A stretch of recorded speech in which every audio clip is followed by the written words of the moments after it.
যাদের বিরুদ্ধে প্রিলিমিনারি রিপোর্টে পুলিশের প্রাথমিক রিপোর্টে কোনো রকম এভিডেন্স পাওয়া যাবে না, তাদেরকে আদালত প্রাথমিক স্টেজে প্রি ট্রায়াল স্টেজে বিচার শুরু করার আগে ডিসচার্জ করে দিতে পারবেন। আজকে আমাদের একটা খুব গুরুত্বপূর্ণ ফৌজদারি কার্যবিধির একটা সংশোধন হয়েছে।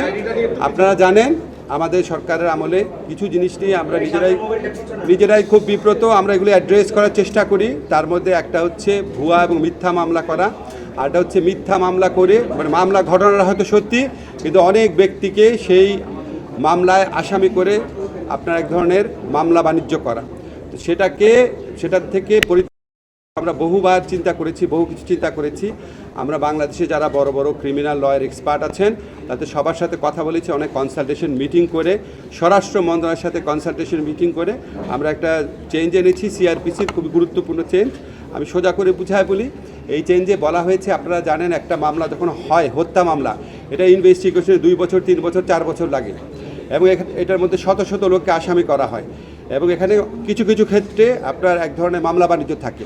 তো এই লোকগুলা যারা এখানে আসামি হন ওনারা 2-3 বছর যাবৎ একটা আশঙ্কার মধ্যে থাকেন যে কখন ওনাদেরকে গ্রেফতার করা হবে বা ওনাদের ক্ষেত্রে মানে গ্রেফতার বাণিজ্যটা যে হয় কি না। সেটা থেকে পরিত্রাণ পাওয়ার জন্য আমরা একটা নতুন বিধান করেছি। সিআরপিসিতে 173A নতুন বিধান যুক্ত করা হয়েছে।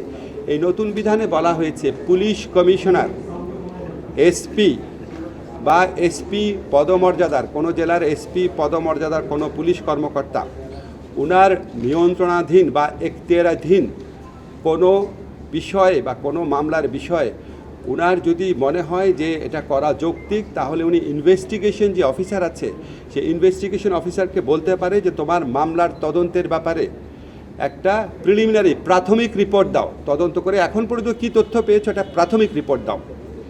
সেই প্রাথমিক রিপোর্টটা যখন ইনভেস্টিগেশন অফিসার প্রিপেয়ার করবে, করার পর আমাদের যে এসপি সাহেব আছেন বা পুলিশ কমিশনার আছেন তারা ইনভেস্টিগেশন অফিসারকে বলবে এই প্রাথমিক রিপোর্ট বা প্রিলিমিনারি রিপোর্টটা ইনভেস্টিগেশন রিপোর্ট এটা ম্যাজিস্ট্রেটের কাছে জমা দাও।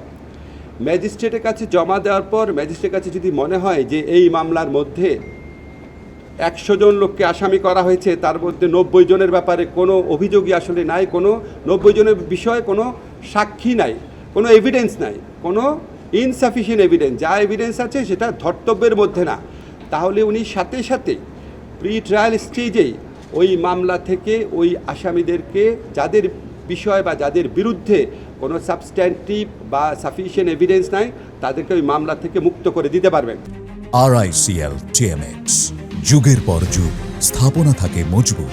আমরা আশা করছি এইটা যখন কার্যকর হবে, আশা করছি আমাদের পুলিশ প্রশাসন এবং আদালত প্রশাসন ওনারা একসাথে কাজ করে যেই সমস্ত মামলায় আপনার গ্রেফতার বাণিজ্য বা মামলা বাণিজ্য হচ্ছে, অসংখ্য লোককে আসামি করা হচ্ছে এবং যাদের বিরুদ্ধে প্রিলিমিনারি রিপোর্টে পুলিশের প্রাথমিক রিপোর্টে কোনো রকম এভিডেন্স পাওয়া যাবে না, তাদেরকে আদালত প্রাথমিক স্টেজে প্রি ট্রায়াল স্টেজে বিচার শুরু করার আগে ডিসচার্জ করে দিতে পারবেন।